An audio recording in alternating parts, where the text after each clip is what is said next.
A vida do campo era moi mala. Había que ir, queimar os terros, sachar, quitar as patacas. Cando se queimaban os terros, pois para botar o trigo, había que estender a cinza, e depois arábase cas vacas para poder recoller o trigo. Era máis. Cavaban os homes os terros, e depois apilábanse, tenían que secarse os terros para que puderan arder.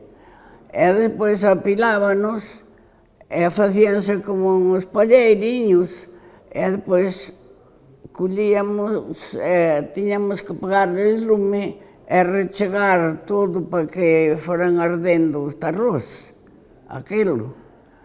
E despois deso nada máis hasta que foi de botar o trigo e estender a cinza para poder botar o trigo.